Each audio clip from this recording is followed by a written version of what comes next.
Welcome back to another video, guys. It's Anthony TDG, your Anthony the Dubstep Gamer, and yes, I am back, finally. For the millionth time. I don't really know how many times I'm gonna keep doing this, but hopefully with all the family stuff out of the way, I should have a more work-life balance. So, let's talk about Zenless Zone Zero. I know it's been a little bit over a month since this game came out, and it's probably irrelevant. In the content creation world, a month to cover something is basically like ancient history at this point. But listen, I have this thing where I have to finish things that I start even if it's late. But yeah, so about the game, it is pretty okay. It is not like great or anything. I don't think it's going to be Genshin level or even Star Rail level. Although Star Rail and Zenless are kind of like close in terms of quality for me. But I'd still give this to Star Rail, so I'd say Zenless goes in third place. I haven't tried Honkai Impact. I am a console player. The combat's pretty good. It was amazing when I first started out, but now that I'm in the game for a while, the combat's just a little repetitive, and I have one major issue with it, which I'll talk about in a second. What I like about the combat, it's a lot more skill-based. You gotta dodge, you gotta parry, and what I like is that you actually use your party to fight the enemy. It isn't just like in Genshin or something that you just keep bursting off field or anything. Like, everyone's contributing to the battle, and you can kind of see them like on the field for like a second or so after they do an attack.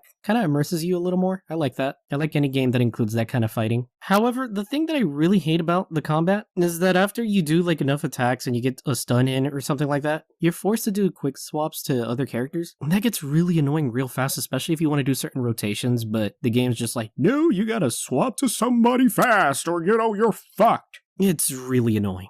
But I think I heard that they're changing that, so things aren't going to be too bad. But yeah, that's just a major complaint I have from it. Gameplay gets really repetitive in general, because most of the missions is literally just you hearing somebody talk for like a little while. Then you go do those exploration missions, which those are pretty annoying. Like, I like the premise a little bit, but my god, are they repetitive, and they can get really annoying and tedious. Some of the puzzles can take extremely long time, especially because there's not that much hints you get, like in Genshin or Star Rail. I guess didn't take up like 90% of the mission, because the combat is where the game shines, or at least in my opinion. In terms of visuals, this has to be my favorite Hoyoverse game in terms of the visuals. I really like the visuals. Like, they actually got unique with the character designs, and that's awesome. Like, dude, they got a big bear dude. Also, another little part about the visuals. They got a lot of fan service in this game. And I like it, because I'm a dude.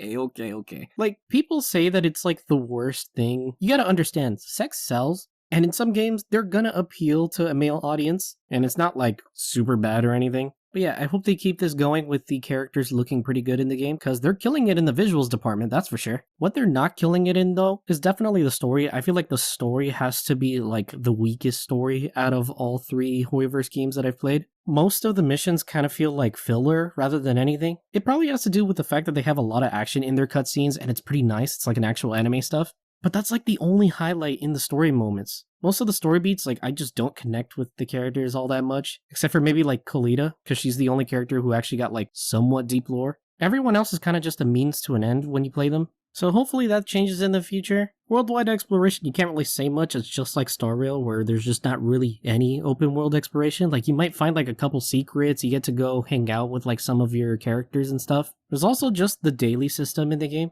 And I'm not just talking about like the daily missions that you use to get the premium currency. I'm talking about just like the daily grind in general. You just spend a little bit of the energy and then you're done. Because right now in the game's infancy state, there's not much to do. You can do like a couple weeklies and fight some bosses and stuff. Maybe gear up some artifacts in this game. I think they're called disk drives. But I only find myself logging onto the game for like maybe like 10 minutes a day just to do that stuff and then just like get out. The thing I actually love the most about the game, that I actually like a little bit more than the gameplay, is the music.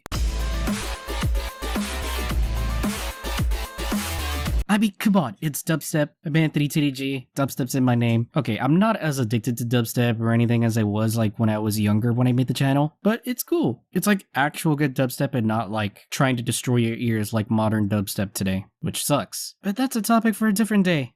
Overall, the game's just like pretty mid. I don't think it's as bad as everyone's saying, but I don't think it's like really great either. It's just like, meh. It's okay, but hopefully that can change in the future. If you guys like this video, please leave a like and subscribe, and stay tuned for future videos. And as always, take care and have a great day.